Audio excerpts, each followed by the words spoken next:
भारतीय बाजार में 10 लाख के अंदर के बजट में सेडान कार्स जो भी अवेलेबल है वो हम इस वीडियो में आपके सामने लेके आए हैं। कुल मिलाकर भारतीय बाजार में 10 लाख के अंदर के बजट में 5 सेडान गाड़ियां अवेलेबल हैं। हम लोग इस वीडियो में उन पांचों सेडान कार्स के engine, transmission, torque, power, crash test, इन सब के बारे में तो डिस्कस करेंगे ही करेंगे। वीडियो के अंत में इन पांचों सेडान कार्स को एक टेबुलर फॉर्म में रखकर हम लोग इनके बीच का कंपैरिजन भी करेंगे, जिससे आपको आसानी होगी ये समझने में कि कौन सा सेडान कार आपके लिए परफेक्ट है।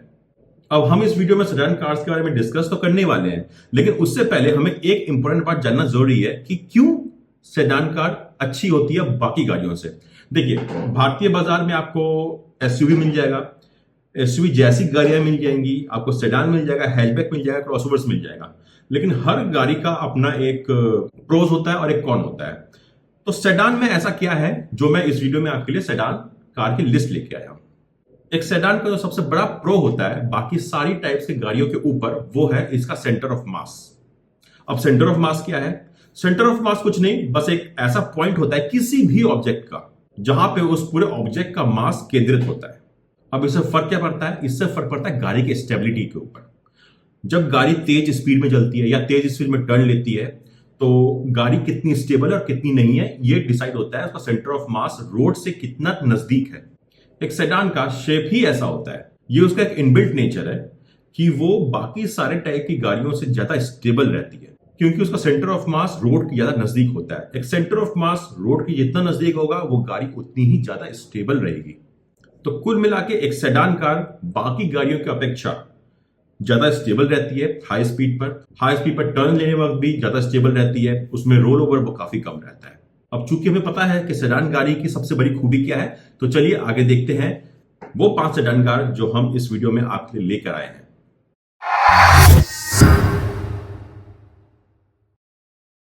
तो सबसे पहले हम लोग डिस्कस करेंगे मारुति सुजुकी डिजायर के बारे में। तो मारुति सुजुकी डिजायर के 4 वेरिएंट्स अवेलेबल हैं, LXi, VXi, ZXi और ZXi प्लस।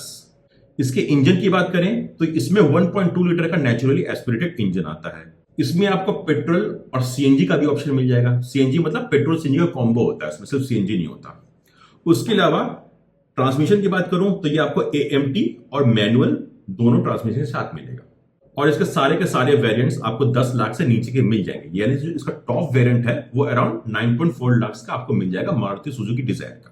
इसका सबसे बेस वेरिएंट है LXi, वो आपको सिर्फ मैनुअल ट्रांसमिशन में ही अवेलेबल है।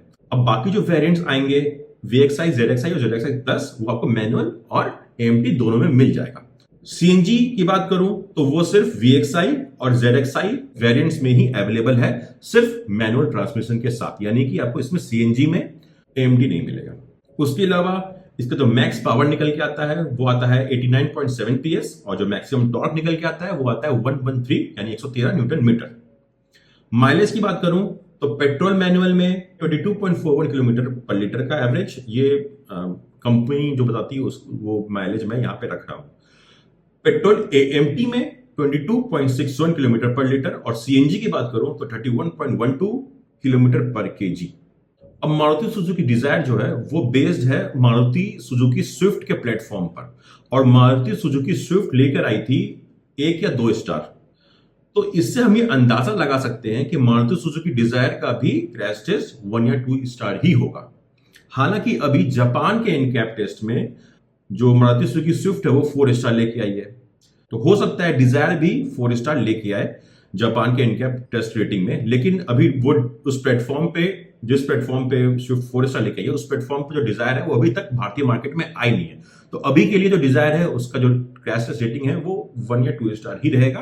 अब जब भी नेक्स्ट जनरेशन आएगा मारुति स्विफ्ट डिजायर का, उसमें हम उम्मीद कर सकते हैं कि वो ज्यादा बेहतर क्रैश टेस्ट सेफ्टी रेटिंग ला सकती है। लेकिन अभी के लिए तो अभी आप मार्केट में जाएंगे तो आपको 1 से 2 स्टार क्रैश टेस्ट रेटिंग ही मिलेगा इसका।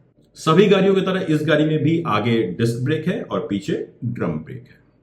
दूसरी गाड़ी की तरफ बढ़ते हैं, यह भी मारुति सुजुकी की तरफ से ही है, Maruti Suzuki Ciaz.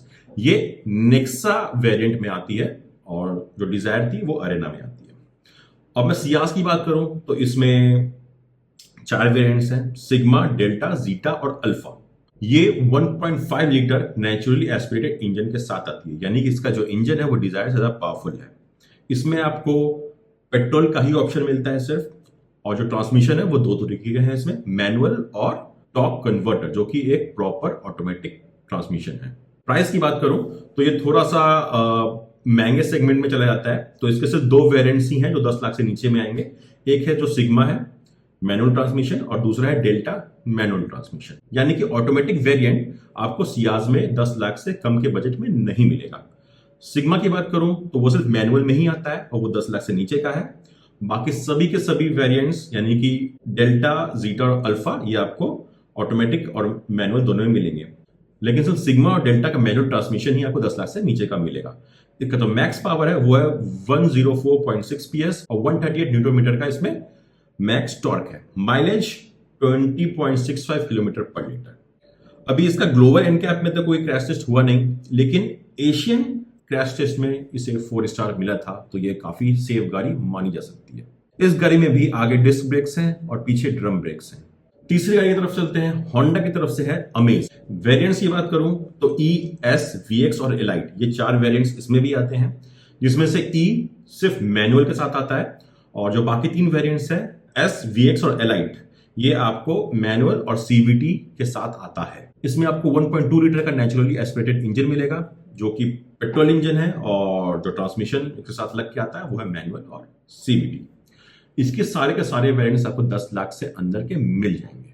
Maximum power 90 PS, maximum torque 110 newton metre. Mileage की बात करूं मैनुअल ट्रांसमिशन में 18.6 किलोमीटर पर लीटर, और सीवीटी की बात करूं तो 18.3 किलोमीटर पर लीटर। क्रैश टेस्ट में इसने अच्छा परफॉर्म नहीं किया है, इसे सिर्फ 2 ही स्टार मिला है। इस गाड़ी में भी आगे डिस्क ब्रेक्स हैं और पीछे ड्रम ब्रेक्स हैं। चौथी गाड़ी निकल के आती है हुंडई ऑरा। इसके वेरिएंट्स भी 4 हैं, ई, एस, एसएक्स और एसएक्स ऑप्शनल। इसके इंजन की बात करूं तो 1.2 लीटर का नेचुरली एस्पिरेटेड इंजन है इसके अंदर। पेट्रोल और सीएनजी दोनों में आती है ये, और मैनुअल और एएमटी ट्रांसमिशन आपको इसमें मिलता है। इन 4 वेरिएंट्स में से एएमटी सिर्फ और सिर्फ एसएक्स में ही अवेलेबल है, और जो सीएनजी है वो एस और एसएक्स में अवेलेबल है सिर्फ मैनुअल ट्रांसमिशन के साथ, यानी कि इसमें भी आपको सीएनजी में कोई ऑटोमेटिक ट्रांसमिशन नहीं मिलता है। प्राइस सारे वेरिएंट्स इसके 10 लाख से नीचे में मिल जाते हैं। इसका जो टॉप वेरिएंट है वो 9 लाख के आसपास का है।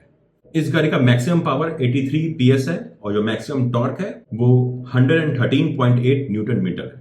माइलेज पेट्रोल मैनुअल की बात करूं तो 20.5 किलोमीटर पर लीटर, पेट्रोल एएमटी की बात करूं तो 20.3 किलोमीटर पर लीटर, और सीएनजी मैनुअल की बात करूं तो 28 किलोमीटर पर केजी। अब हुंडई ऑरा i10 के प्लेटफॉर्म पे ही बेस्ड है, और i10 को मिला है 2 star crash test safety rating में। तो ये हम लोग मान सकते हैं कि हुंडई ऑरा का भी crash test safety rating 2 star ही होगा। इस गाड़ी में भी आगे के 2 ब्रेक्स डिस्क हैं और पीछे के 2 ब्रेक्स ड्रम हैं। अब हमारी 5वीं सेडान टाटा टाइगोर। वेरिएंट्स की बात करूं तो इसमें भी 4 वेरिएंट्स ही आते हैं, एक्सी, एक्सएम, एक्जेड और एक्जेड प्लस। इंजन 1.2 लीटर का नेचुरल एस्पिरेटेड इंजन है इसमें। पेट्रोल और सीएनजी दोनों के ऑप्शन है इसमें। ट्रांसमिशन में मैनुअल है और एएमटी है, और ये इकलौती सेडान ऐसी है जिसमें सीएनजी ऑटोमेटिक ट्रांसमिशन के साथ भी आता है। अब इस सेडान के चारों वेरिएंट्स में आपको मैनुअल पेट्रोल का ऑप्शन मिलेगा। एक्सएम और एक्जेड प्लस में आपको एएमटी पेट्रोल का ऑप्शन मिलेगा। एक्सएम, एक्जेड और एक्जेड प्लस में आपको मैनुअल सीएनजी का ऑप्शन मिलेगा, और सबसे अच्छी बात एक्जेड और एक्जेड प्लस में आपको एएमटी सीएनजी का ऑप्शन मिलेगा। अगर कोई सीएनजी में एएमटी ढूंढ रहा है, हालांकि बहुत कम लोग ऐसा ढूंढ रहे होंगे, लेकिन अगर कोई ढूंढ रहा है तो ये उनके लिए काफी अच्छा ऑप्शन है। इसके सारे वेरिएंट्स आपको 10 लाख से नीचे में मिल जाएंगे। जो टॉप वेरिएंट है इसका वो 9.5 लाख के आसपास का है। जो मैक्सिमम पावर ये गाड़ी निकाल के देती है वो है 86 PS, और जो मैक्सिमम टॉर्क है वो 113 न्यूटन मीटर है। माइलेज की बारे में बात करें तो पेट्रोल मैनुअल में 19.93 किलोमीटर पर लीटर है, पेट्रोल एएमटी में 19.28 किलोमीटर पर लीटर है, सीएनजी मैनुअल में 24.49 किलोमीटर पर केजी है, सीएनजी एएमटी की बात करूं तो 28.6 किलोमीटर पर केजी है। ये गाड़ी भी काफी सेफ है, 4 स्टार क्रैश टेस्ट रेटिंग लेके आई थी ग्लोबल एनकैप में। और इस गाड़ी में भी आपको आगे डिस्क ब्रेक्स मिलेंगे और पीछे ड्रम ब्रेक्स। अब वीडियो के अंत में हम इन 5 सेडान्स को टेबुलर फॉर्म में रखते हैं और इन पांचों सेडान्स को कंपेयर करते हैं उनके इंजन, उनके मैक्स पावर, उनके मैक्स टॉर्क, उनके माइलेज और क्रैश टेस्ट में। आगे बढ़ने से पहले मैं आप लोगों को इस गेम के बारे में बताना चाहूँगा जिसका नाम है टैप क्रिकेट। इसे इंस्टॉल करिए और इसे एंजॉय करिए। ये बहुत ही सिंपल क्रिकेट रिलेटेड गेम है। इस गेम को आप लोग प्ले स्टोर से इंस्टॉल कर सकते हैं। इसका लिंक मैंने डिस्क्रिप्शन में दे दिया है। ये बात ध्यान रखें कि पांचों के पांचों सेडान्स में आगे के ब्रेक्स डिस्क हैं और पीछे के ब्रेक्स ड्रम है। ये सारे के सारे सेडान्स आपको 10 लाख से नीचे में मिल जाएंगे, सियाज को छोड़ के। सियाज के सिर्फ दो ही वेरिएंट्स ऐसे हैं जो 10 लाख से नीचे के मिलते हैं। बाकी सारे जो सेडान्स है, डिजायर, अमेज और टाइगर, ये आपको 10 लाख से नीचे में इसके सारे वेरिएंट्स मिल जाएंगे। तो अगर मैं इन सब में सबसे पावरफुल इंजन की बात करूं तो वो है सियाज के पास 1.5 लीटर का नेचुरल एस्पिरेटेड इंजन, जो कि सबसे ज्यादा पावर और सबसे ज्यादा टॉर्क निकाल के दे रहा है। अगर सेफ्टी की बात करें तो सबसे ऊपर मेरी नजर में आता है टाइगोर, उसके बाद आता है सियाज। आगे क्या होगा क्या नहीं होगा देखते हैं। उम्मीद है कि डिजायर तो एक अच्छी रेटिंग लेके आएगी आने वाले समय में। ऑरा का भी मेरे पास कोई न्यूज नहीं है, तो लेट्स सी आगे क्या होता है। अगर माइलेज की पर्सपेक्टिव से देखें तो मारुति सुजुकी और हुंडई ये दोनों ऐसी कंपनियां हैं जो माइलेज काफी अच्छा निकाल के रखती हैं अपनी गाड़ियों में। तो ऐसे में आपको डिजायर, सियाज और ऑरा तीनों में ऑलमोस्ट सेम माइलेज मिलता है और यहाँ पे टाइगोर भी पीछे नहीं है। तो माइलेज और सेफ्टी रेटिंग की बात करूं तो टाइगोर यहाँ पे आगे निकलती हुई दिखती है। यहाँ पे सबसे कम पावरफुल इंजन हमें दिखता है ऑरा का, जो कि 83 PS का पावर निकाल के देता है। लेकिन अगर मैं मैक्सिमम टॉर्क की बात करूं तो सबसे कम टॉर्क यहाँ पे अमेज निकल के देता है 110 न्यूटन मीटर। लेकिन जो इसका मैक्सिमम पावर है वो 1.2 लीटर इंजन में सबसे ज्यादा है। तो उम्मीद है इस ट्यूबुलर फॉर्म को देख के आप अच्छे से कंपेयर कर पाएंगे कि इन पांचों सेडान्स में से सबसे बेहतर सेडान आपके लिए कौन सी रहेगी। मैं हमेशा की तरह फिर से रिपीट करता हूं कि कोई एक गाड़ी सबके लिए अच्छी नहीं होती। सबके डिमांड, सबके नेसेसिटीज, सबकी रिक्वायरमेंट्स अलग अलग होती हैं। इसलिए कोई गाड़ी किसी के लिए अच्छी होती है, कोई गाड़ी किसी के लिए। तो ये टेबुलर फॉर्मेट है उन सारे सेडान्स का जो 10 लाख से नीचे के बजट में भारतीय बाजार में मिलते हैं। आप कंपेयर कर सकते हैं, जो सही रहे टेस्ट ड्राइव जरूर करिएगा। और आज के वीडियो में बस इतना ही। उम्मीद करता हूं ये वीडियो आपको अच्छी लगी होगी। अगर हाँ तो प्लीज एक लाइक जरूर करिएगा। नहीं अच्छी लगी तो कमेंट करके बता दीजिएगा कि ये कमी रही इस वीडियो के अंदर। तो मिलते हैं अगली बार एक नए वीडियो के साथ।